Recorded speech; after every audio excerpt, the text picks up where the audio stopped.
Hello guys, मेरा नाम कौकब है। आज मैं आप लोगों को सर्वाइकल स्पॉन्डिलोसिस, जिसे आम भाषा में गर्दन का दर्द भी कहा जाता है, उसके कॉजेस, सिम्टम्स, ट्रीटमेंट बताऊंगी। आज के इस दौर में यह समस्या युवाओं में भी ज़्यादा देखने को मिल रही है। शरीर के विभिन्न भागों को प्रभावित करने के आधार पर स्पॉन्डिलोसिस 3 प्रकार का होता है। जब गर्दन में दर्द होता है उसे सर्वाइकल स्पॉन्डिलोसिस कहा जाता है। इसमें सामान्यतः गर्दन के निचले हिस्से, कंधों और कंधों के जोड़ में दर्द होता है। सर्वाइकल पेन की समस्या हड्डियों के दर्द से जुड़ी होती है, जो दर्द कंधों या गर्दन में होता है। इसमें दर्द गर्दन से होते हुए रीढ़ की हड्डी और कमर की तरफ बढ़ता है। इस परेशानी में आपके गर्दन में दर्द और अकड़न महसूस हो सकती है। सर्वाइकल होने का मुख्य कारण पोस्चर बिगड़ना है, जिसे कुछ एक्सरसाइज की मदद से ठीक किया जा सकता है। पहले बुजुर्गों में सर्वाइकल की समस्या होती थी, मगर लाइफस्टाइल बिगड़ने के कारण अब बच्चों और जवानों को भी सर्वाइकल होने लगा है। सर्वाइकल को आम भाषा में गर्दन का दर्द भी कहा जाता है। जब सर्विक्स में कोशिकाएं असामान्य और तेजी से बढ़ती हैं, तब सर्वाइकल कैंसर विकसित होता है।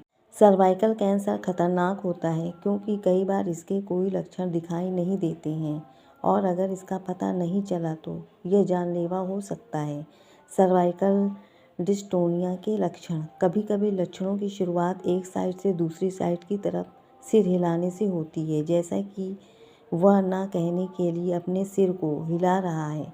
गर्दन की कुछ मांसपेशियां संकुचित हो सकती हैं और संकुचित ही बनी रह सकती हैं, या वे बीच बीच में संकुचित हो सकती हैं और गर्दन मुड़ जाती है।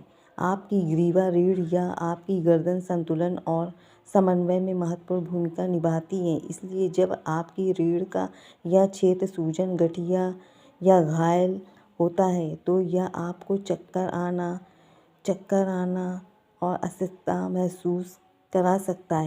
ट्यूमर या विकृत डिस्क सामग्री द्वारा ग्रीवा रीढ़ की हड्डी के संपीड़न से पीठ के निचले हिस्से और पैर में दर्द हो सकता है। चक्कर आना भी एक संकेत है कि आपकी नसें कमज़ोर हैं, क्योंकि रक्त संचारित नहीं हो पा रहा। रक्त जब शरीर में सही ढंग से नहीं सर्कुलेट होता तो आँखों के आगे उठने बैठने के समय अंधेरा छाने लगता है। अपच होना भी एक संकेत है। अनिद्रा भी दर्शाता है आपके नसों की कमजोरी को। ग्रीवा सर्वाइकल तंत्रिकाओं के 8 जोड़े, 12 वक्षीय, 5 गांठ, 5 त्रिक और 1-2 अनुमस्तिष्क तंत्रिकाएं होती हैं। केवल 7 ग्रीवा कशेरुक हैं, लेकिन 8 ग्रीवा तंत्रिकाएं हैं, क्योंकि ग्रीवा तंत्रिका C1 रोस्ट्रल से पहले ग्रीवा कशेरुक की ओर निकलती है और ग्रीवा तंत्रिका 8 सातवें ग्रीवा कशेरुका के पुच्छ में बाहर आती है। इसमें 7 रीढ़ की हड्डियां वर्टिब्रा होती है, जो जेली जैसी सामग्री और कार्टिलेज से बने डिस्क द्वारा अलग होती है। ब्रेन में ऑक्सीजन कम पहुंचने के कारण सिर में भारीपन, धुंधली दृष्टि, चक्कर आना और मतली जैसे लक्षण सामने आ सकते हैं। बीपी में गिरावट, अचानक स्थिति बदलने, हार्मोनल परिवर्तन, एनीमिया या संक्रमण के कारण हो सकता है। नस ब्लॉक होने के लक्षण शरीर में दिख रहे हैं, ये लक्षण तो हो जाइए सावधान। बिना वजह छाती या सीने में दर्द या तेज जलन तो नस ब्लॉक होने का सबसे शुरुआती लक्षण हो सकता है। हर वक्त थकान रहना, बार बार चक्कर या बेहोशी आना, सांस लेने में तकलीफ होना, चिपचिपाहट वाला पसीना आना, नसों में गैस बनने से घुटने व ज्वाइंट के बीच बुलबुले बन जाते हैं और एक तरह का एयर कंप्रेशन पैदा होता है, जिससे जोड़ों में तेज दर्द हो सकता है।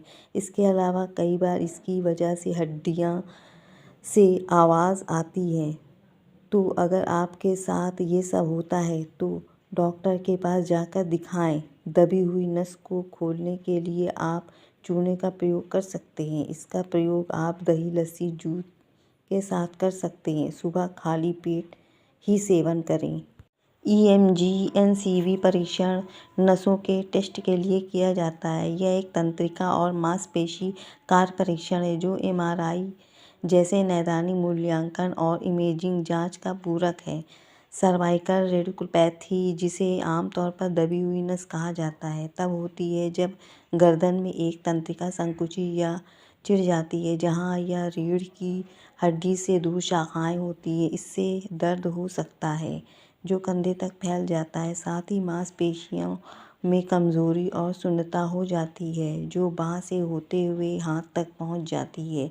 बार बार चक्कर आना और चक्कर आना B12 की कमी का संकेत है।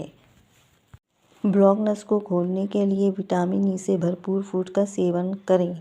मछली इसके लिए पर्याप्त है। फूल गोभी, बंद गोभी, स्प्राउट, संतरे, बेल, जीरा पानी, मुलेठी, देसी घी, अनार, चने का सेवन इत्यादि।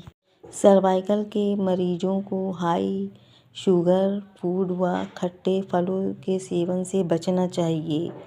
सर्वाइकल कॉलर का प्रयोग करें। नेक पिलो, गर्दन तकिया, एक्सरसाइज। ठंडी व गर्म सिकाई का इस्तेमाल भी किया जा सकता है। सिर की नसों में खिंचाव तब पैदा होता है जब दिमाग की किसी नस में ब्लॉकेज आ जाती है। विशेषज्ञ कहते हैं गर्दन गोल घुमाने, ट्विस्टिंग नेक से और दबाव डालने से सर्वाइकल स्पॉन्डिलोसिस बढ़ने से कुछ अन्य बेहद गंभीर रोग पैदा हो सकते हैं। इससे हड्डियां आपस में टकरा सकती हैं और हड्डी में घर्षण बढ़ सकता है, जो हड्डी संबंधी और परेशानियां पैदा कर सकता है। और ज़्यादा क्रिटिकल केस होने पर तुरंत डॉक्टर से संपर्क करें। अगर आपको मेरी वीडियो हेल्पफुल लगे तो इस वीडियो को लाइक, शेयर, सब्सक्राइब करें ऐसी ही हेल्पफुल वीडियोस के लिए।